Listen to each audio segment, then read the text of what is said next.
Welcome back, you guys. It is a nice rainy April day here.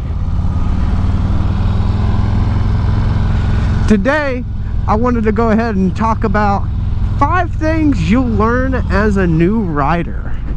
I thought this would be an interesting subject to get into, especially being that I'm as closest to a new rider as I'll ever get, I guess, because being with about a year and a half, 2 years experience, I definitely would not call myself a new rider no more. Wouldn't call myself a like experienced rider or nothing like that. But as one of the points I'll bring up in this video, time doesn't necessarily mean everything. So the first thing I'd like to start off with that you're going to learn as a new rider, and this is one I thought was very interesting because I loved fast cars before I got into motorcycles, and that is that slow speeds are actually fast. Now it sounds a little counterintuitive at first, but as a new rider, when you step onto a motorcycle, and especially this one's going to really weigh in there for you people that never even got a chance to step foot on like dirt bikes or anything 2 wheels at all. Even a bike to some degree can better prepare you for what it's really going to feel like to be out there on 2 wheels moving along on a motorcycle. Granted, I'm not going to say that a bicycle is a very accurate way of portraying a motorcycle, but my point being is, whenever you're moving 20-30 miles an hour on a bike, you're dealing with a bunch of wind. You are a lot more exposed than in a car, and a lot of people don't realize that with that being the case, you do feel like you're moving substantially faster on a motorcycle doing regular speeds around town. And it was quite a surprise for me whenever I first had to deal with it, and I thought it was kind of crazy because I had moved, 130 plus in a car plenty of times before I even stepped foot on a motorcycle, and I'd also had a dirt bike. So a little bit surprising for me in that essence.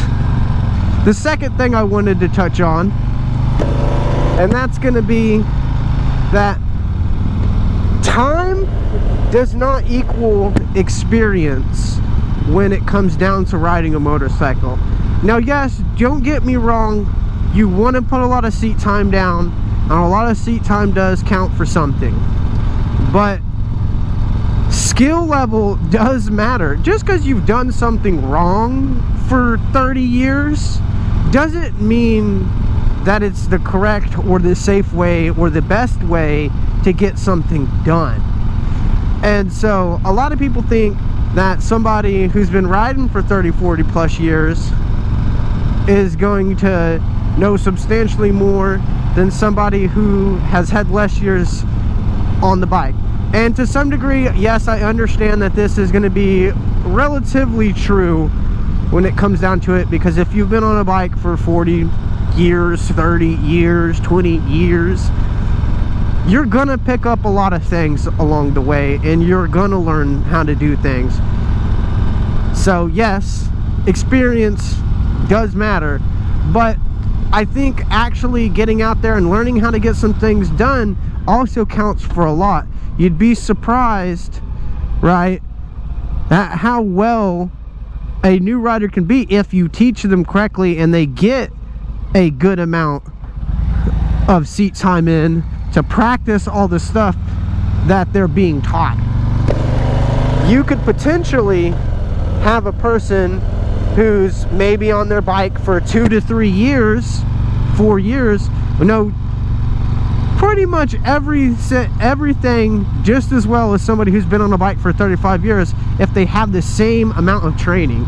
I mean, it really, if you was to apply this to more extreme stuff, and motorcycling is pretty extreme, it comes more into context. You wouldn't expect somebody who's been riding a dirt bike for 40 years, right? Even if it was 40 years, right? But they're just casually riding their dirt bike, to know more than somebody who's an X Games pro.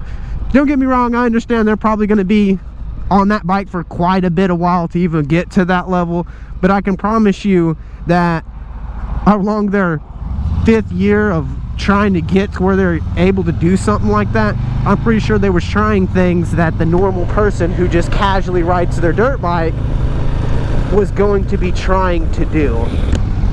And so I think that your skill level is not directly correlated with the amount of time spent on your motorcycle. My third thing here, and this one's going to be really arguable, some of y'all might debate with me on that one, right? And that's that cars aren't quite as dangerous as you expect them to be. I've heard so many people say that they'll probably never get on a motorcycle, or tell me that their biggest fear about getting on a motorcycle is dealing with cars on the road. And you know, you could be the best rider you want in the world, and it doesn't matter if somebody just plain out wants to run you straight the fuck over. And to a degree, that's definitely true. To a degree, it definitely is. But I think that if you really put your mind to it here, it's nowhere near as bad. I mean, this entire time I've been riding, yes, I've had some experiences that were rather scary and bad and yada yada yada, but you know, I've also had a million good experiences, and I wouldn't trade those for the few bad experiences that I have. And everybody made it sound like, man, if you get on a bike, you're sure to die on that motherfucker. And I just don't think that's true. I really do think that a lot of the times that if you yourself have worked your way through situations and learned how to ride your bike correctly, a lot of the times that people go down, they don't necessarily have to go down if they just knew how to ride better. And that skill, that's why I was talking about the skill just a minute ago, that weighs in a whole bunch. Somebody who doesn't know how to correctly brake their bike in an emergency is almost doomed to lay their bike down, because they're probably going to break their front wheel loose, and then a drastic braking they put down, thinking that that's the best way to goddamn stop their bike, when you're on a motorcycle and you're not in a car. You can't just slam on the brakes. And if you pay attention to these cars, most people drive in a pattern, you know. You will see for a majority of tires moving directions, and as long as you are driving safe and riding as a person and actually paying attention to things going on in front of you and the cars moving around, it's really not all that bad, and you don't have to live your whole life in fear that one day a car is just going to come out and smash you. Take for example like that car right there. You know, yeah, driving safe, that's not a bad thing. If I was moving 150 miles down this road right here, that'd be a scary thing that just happened right there. But it's all relative to how you're riding too. A lot of these people who are getting into these accidents are driving like crazy people, and let's be real about it.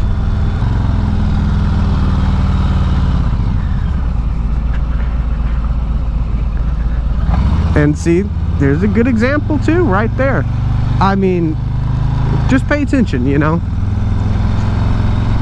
For the fourth thing, I wanted to cover planning ahead. You know, I think that really counts, and you're not going to realize this one until you start putting down some miles on the bike. Days like this really put it in perspective. Let's say you went out this morning, and when you went out this morning, it was a nice sunny day and it felt great. Well, in the springtime, you're very likely to run into a shower or two. You might get rained on. It may start out as a beautiful day and end as a horrible one in all reality. So planning ahead really is going to make a big difference in your enjoyment when it comes to riding a motorcycle. Not having protection from everything makes a big difference with getting places. If it's pouring rain out and you just try to go out there and put on your summer gear to go ride, you're going to be very unhappy with the fact that it doesn't help you keep warm or anything like that. And if you throw on your leather coat and all this other gear thinking that it's going to be, you know, winter time and it's hot out, you're going to be very unhappy when you get out there and you're sweating bullets the entire time and you feel like you're about to have a heat stroke on the motorcycle. So playing ahead is going to play a very big role in having a good, decent time, whether or not it's a simple ride, a day trip, an hour trip, or even a week-long trip out there on your bike. And last but not least, you guys,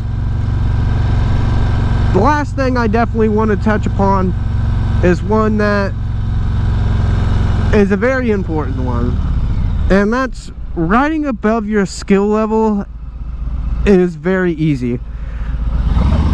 And it may sound a little at first. You're like, oh no, I'm probably not going to be riding above my skill level, but this really, at the beginning of when you first start riding, is going to be one of the most important times to pay attention to this, because you may be excited to get into riding out there, and you may have a buddy or two who's already riding, and they may have been riding already. It's for a little while. A lot of the times it's not like everybody just gets a bike at one time, so there's bound to be that friend who gets their bike and who's just excited and ready to get out there with the bros and start riding, and they forget that this is a skill-based, you know, hobby. You do have to be good at it.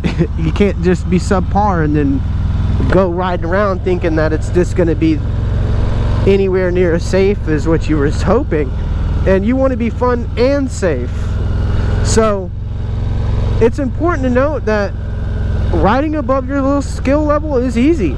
You know, all it takes is you to follow your buddy into a corner too fast, or you yourself take a corner too fast, or you riding and you get too zoned out because you've been riding for, well, I don't know, we could say you've been riding for 7-8 months now, and so you're getting to the point where you like to kind of drift off in your head when you're taking some little bit longer rides, and next thing you know it, you're like having to fight for room on the highway because you done got into somebody else's lane on accident or something weird like that. I mean, there's just so many different things you could do when you're out riding your skill level.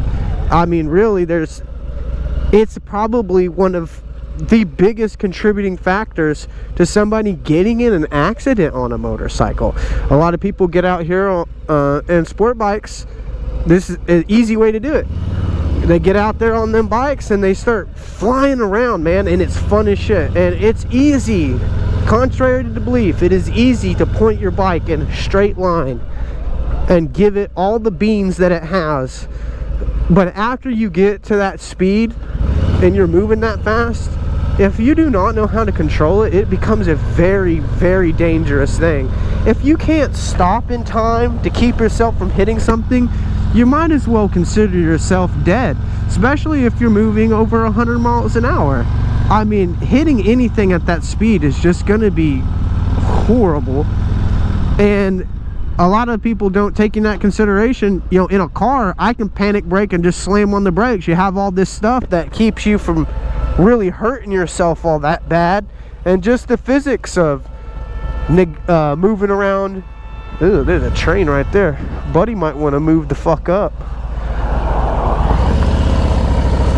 The physics of a car versus a bike are completely different. So if you really want to get down to it, it takes some skill to panic brake a motorcycle. If I just slam on my front brakes, my front tire is going to wash out from underneath me and I'm going to fall on the ground.